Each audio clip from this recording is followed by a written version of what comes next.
gorgeous peach coloured horizon over to the northeast. Absolutely beautiful. Gulls are having a ball, wheeling around.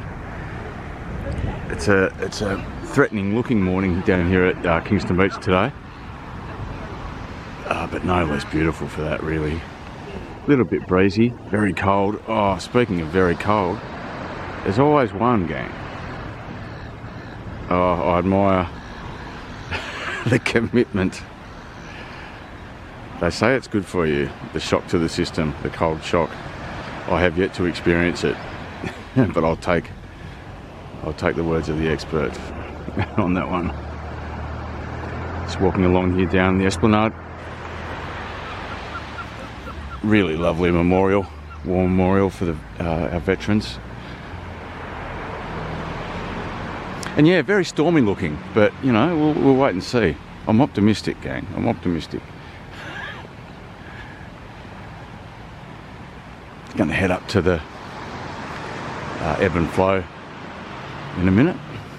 Grab a coffee.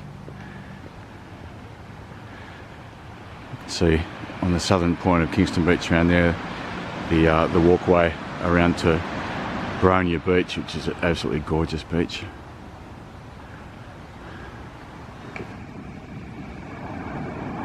Now that's a weird sign. I think that must just be for this end of the beach, because up the other end, up here, like actually this end of the beach actually has a separate name. It's called Browns Beach, and that's a dog friendly area. Oh, you often see dogs congregating there. It's their social club.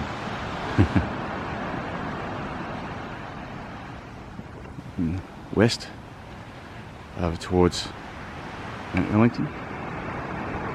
News overnight is that they're going to start thinking of, or at least consider, charging people money for the privilege of driving up to Mount Wellington looking forward.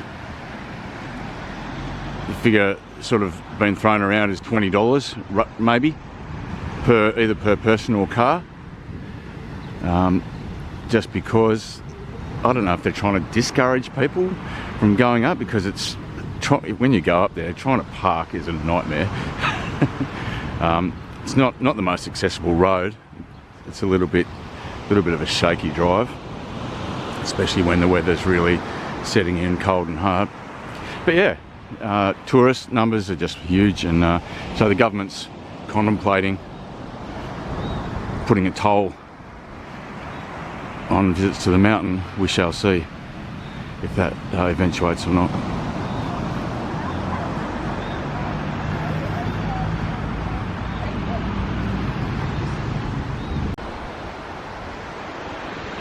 It's a lovely little thing to see.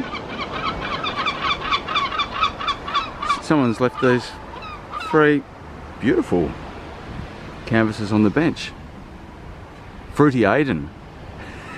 Well, thanks Fruity Aiden for the smile. Beautiful.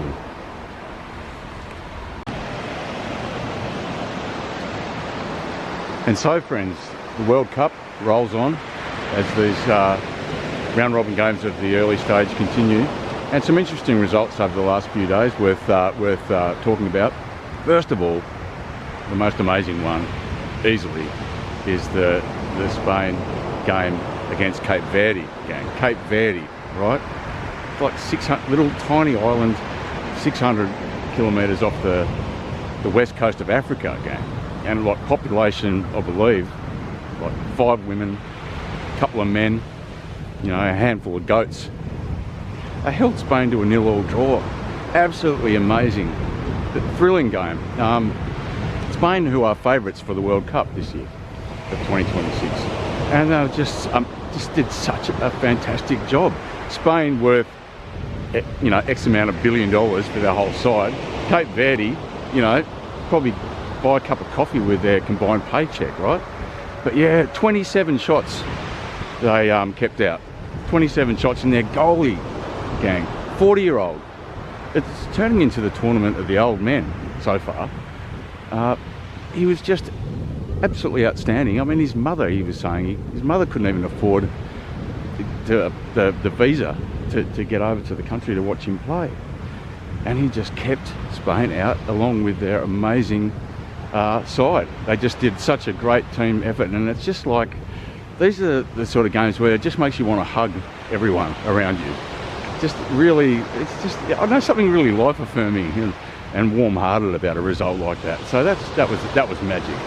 That's undoubtedly for me the highlight so far. But then to some other games last couple of days. France, Senegal. I got up early for that one yesterday morning. Like, I got up at like 4:30 because I thought, France, right? Le Bleu. It's got to be worth watching. It's going to be fireworks. It's going to be a really interesting game. And Senegal, who I've always enjoyed watching just for their flair, turned out to be a snooze fest. Is how I describe it, gang. A snooze fest. First half especially was like, why did I get up? I could have got an extra hour's sleep. Anyway, it came to life in the second half, and Mbappe did Mbappe things. Just a couple of brilliant goals from him. And then on to the Algeria-Argentina game, which I was really looking forward to as well. And it's the tournament of the old man, gang. Messi, Lionel Messi. 3 goals in Argentina's 3-0 victory over Algeria.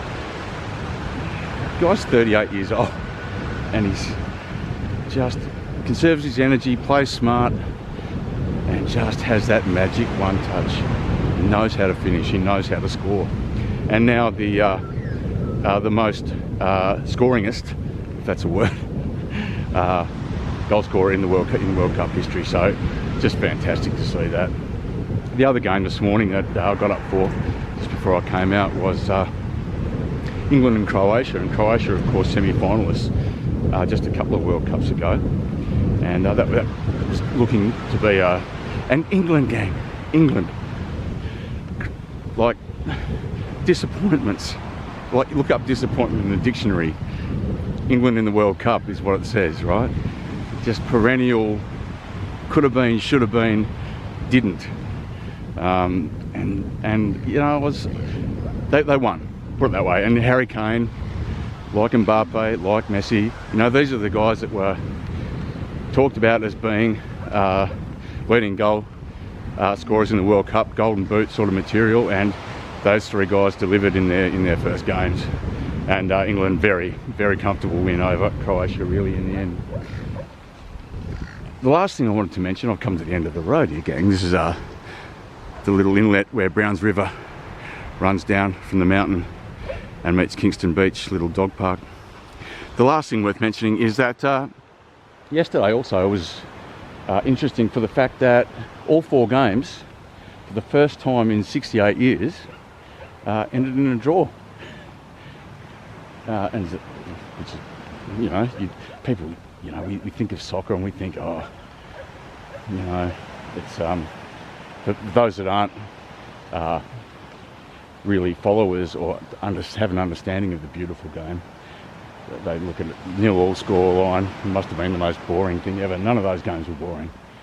But there you go, 4 draws as the opening round continues.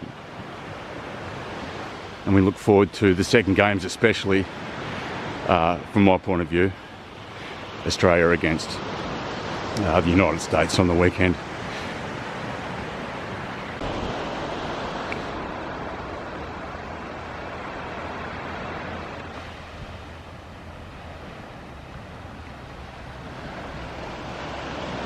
The other thing I actually wanted to mention before I finish on this World Cup update for today, gang, is that, you know, I've got to say, just getting back to England just for a brief moment, like, I'm one who loves to, you know, the old dart, who, you know, our country was formed out of convicts from England.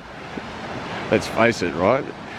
We don't like authority as Australians. We're sort of a bit rebellious by our nature, if you're with me. So I'm, as a dinky-die Aussie, I'm the first one to dance on the grave of England whenever they fail. Right, and I'm not ashamed to say that, gang. Like, I love poking fun at them when they get close and lose. It's like a cause of celebration. It's like Australia winning. So I'm quite buoyed, gang. I'm quite buoyed by England's first up performance this morning against Croatia. It's like, get their hopes up. You know, they're all saying over in England, this is the year, this is the year. Well, I say that every year. So let's keep that excitement pumping. Let's let them win all their group games. Let's let them win the round of 16 game. And, you know, let's let them get all the way to the final. Let's let them get all the way to the final. And then celebrate when the judge's gavel falls and they get trounced. Because surely, as an English fan, that would be much harder to deal with than being blown out in the group stage. I'll just leave you with that thought, friends.